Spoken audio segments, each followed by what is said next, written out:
Jesus' birth, Evie and Rosie, was the most special birth that has ever happened on this earth. And people were so excited to see the baby.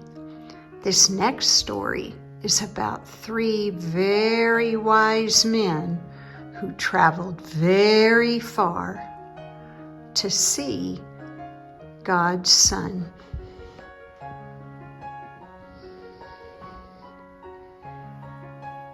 The King of all kings. Far away in the east, 3 clever men saw the very same star that the shepherds had seen, the star that God had put in the sky when Jesus was born. They knew it was a sign. A baby king had been born. They had been waiting for this star. They knew it would come. "He's here," they shouted. "He's here." And I'm sure if you had been there, you would have heard them laughing and dancing and singing until the sun came up. At dawn, they packed their camels and wrapped gifts for the baby. They brought their most precious treasures of all, frankincense, gold, and myrrh. Special, sparkly, lovely smelling, gleaming things. Just the gift for a king. The 3 wise men, actually, if you had met them, you would have thought that they were kings because they were so rich and clever and important looking. Well, they set off. First, they got on their camels and they rode across the deserts and they rode up the mountains and down into deep valleys and through raging rivers and over grassy plains, day and night, for hours and hours that turned into days, that turned into weeks, that turned into months and months and months, until at last they reached Jerusalem. Jerusalem was by far the most important city for miles around. As anyone can tell you, that's where a palace would be, and kings are born in palaces. So that's where they went. But they were in for a big surprise. They went to see the King Herod. Surely he would know where the baby was. But he didn't. In fact, he didn't like the sound of a new king at all. It made him very grumpy and cross.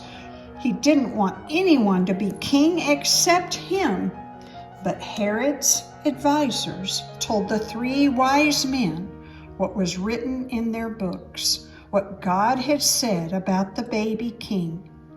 Go to Bethlehem. That's where you'll find him. Suddenly, the star they had seen in the east started moving again and showing them the way.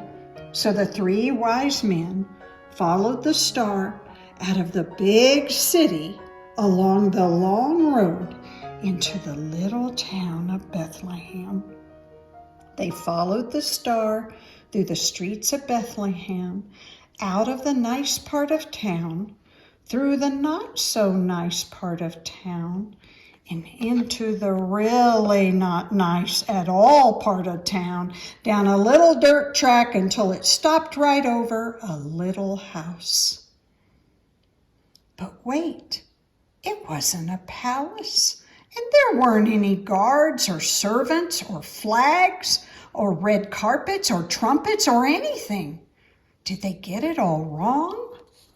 Or was this what God meant?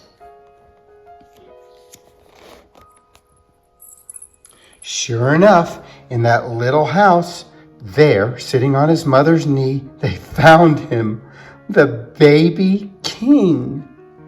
The 3 men knelt before the little king. They took off their rich royal turbans and gleaming golden crowns, and they bowed their noble heads down to the ground, and they gave him their sparkling treasures.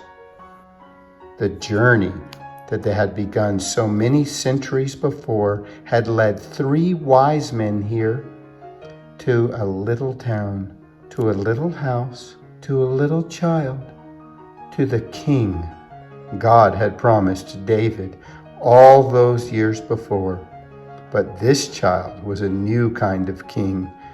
Though he was a prince of heaven, he had become poor. Though he was mighty God, he had become helpless as a baby. This king hadn't come to boss. He had come to be a servant.